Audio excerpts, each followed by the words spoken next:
जय गुरु जी। शुक्राना गुरु जी। सारी संगत को जय गुरु जी। आज मैं आप सबको बताऊंगी कि गुरु जी कौन है। मुझसे एक संगत जी ने पूछा कि मैं अभी अभी गुरु जी से जुड़ी हूँ, गुरु जी के बारे में कुछ भी नहीं जानती हूँ। तो चलिए आज इसी टॉपिक पर बात करते हैं। जो भी गुरु जी की नई संगत जुड़ रही है, सबसे पहले तो यही बताऊंगी कि गुरु जी का मंत्र जाप है ओम नमः शिवाय, शिवजी सदा सहाय। ओम नमः शिवाय, गुरु जी सदा सहाय। संगत जी, दिन भर दिन गुरु जी की संगत जुड़ रही है।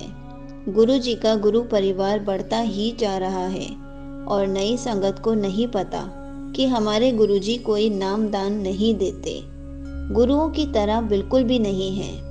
हर गुरु की अपनी अपनी एक खूबी है और हर गुरु अपनी अपनी तरफ से मुक्ति का मार्ग दिखाते हैं। कुछ इसे सीख कर करते हैं तो कुछ में ये गुण जन्म से ही होते हैं।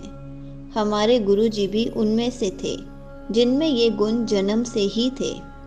गुरु जी जिन्हें छतरपुर वाले गुरु जी भी कहा जाता है, जिनके प्रति लोगों की अपार भक्ति और श्रद्धा है। कहा जाता है ईश्वर ने कोई ना कोई अवतार लिया है जिन्होंने सबको पार लगाया है। इस कलयुग में शिव जी ही हमें पार लगा सकते हैं। इस कलयुग में शिव जी ही हमें पार लगा सकते हैं। इस कलयुग में खुद शिव जी को मानव के रूप में आना पड़ा। शिव जी की महिमा का गुणगान शिव जी की इच्छा के बिना कोई नहीं कर सकता। हमारे गुरु जी ने शिव जी के रूप में इस धरती पर जन्म लिया। हमारे गुरु जी का जन्म 7 जुलाई 1952 में मलेर कोटला के डुगरी गांव में हुआ था, जो कि पंजाब में है। गुरु जी में बचपन से ही अलग प्रकार की शक्ति थी। बचपन में जब वह एक परीक्षा के दौरान गुरु जी के एक मित्र की कलम में इंक खत्म हो गई, तो गुरु जी के वो कलम छूते ही वो कलम पूरी इंक से भर गई। गुरु जी के बचपन के मित्र बताते हैं कि उनको परीक्षा में आने वाले क्वेश्चंस के अंदाजे पहले से ही हो जाते थे और गुरुजी ज़्यादातर समय ध्यान में ही लगाते थे। गुरुजी ने अपने पिताजी के कहे अनुसार डबल एमए की पढ़ाई की। जैसे जैसे दिन बीतते गए, गुरुजी के माता पिता को एहसास हुआ कि उनका बेटा कोई साधारण व्यक्ति नहीं है, वो तो भगवान है। गुरुजी के माता पिता गुरुजी के चरण स्पर्श करने लग गए और उन्हें गुरुजी कहकर पुकारने लगे। यहीं से हमारे गुरुजी निर्मल सिंह से गुरुजी हो गए। उसके बाद गुरुजी अपनी आध्यात्मिक यात्रा के लिए निकले। दूर दूर से लोग गुरुजी के पास अपनी प्रॉब्लम्स और बीमारियां लेकर आने लगे और लोगों की वो समस्या दूर होने लग गई। फिर उनकी शक्तियों की खबर पूरे पंजाब में फैल गई। गुरुजी ने दिल्ली, जालंधर, चंडीगढ़, लुधियाना रहकर सत्संग किए। सत्संग में उनके दिव्य आशीर्वाद होते थे। आज भी गुरुजी की कृपा से सत्संग में बहुत से चमत्कार होते हैं। उसी प्रकार चाय प्रसाद के लिए कहा जाता है कि जो सत्संग के वक्त चाय प्रसाद दिया जाता है, उससे रोगियों के रोग दूर हो जाते हैं। गुरु जी की कृपा से सत्संग में आने तक से संगत के कष्ट दूर हो जाते हैं।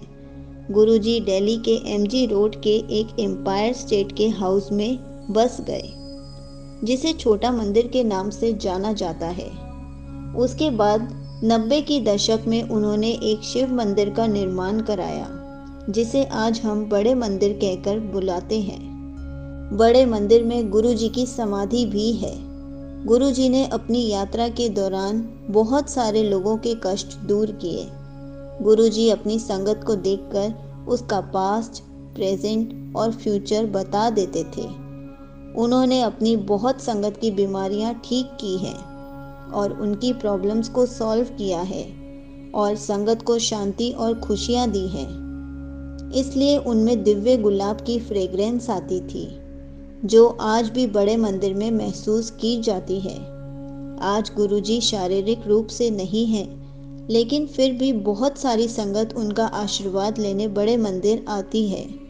गुरुजी हमेशा कहते हैं, जो संगत सच्चे मन से बड़े मंदिर आएगी, वो मेरा आशीर्वाद ज़रूर पाएगी। वो आज भी जारी है। आज भी बड़े मंदिर में नए नए चमत्कार होते रहते हैं। वो संगत भाग्यशाली है जिन्होंने गुरु जी के दर्शन किए। अपनी सांसारिक यात्रा पूरी करने के बाद गुरु जी अपनी संगत को अपना एहसास दिलाते रहते हैं। कभी ओम बनकर, कभी तितलियों के रूप में, कभी मोर के रूप में, कभी लाइट ब्लिंक होने के रूप में, और भी बहुत सारे रूपों में गुरुजी आज भी बहुत सारी संगत को अपना एहसास दिलाते रहते हैं। गुरुजी ने 31 मई 2007 को महासमाधि ली।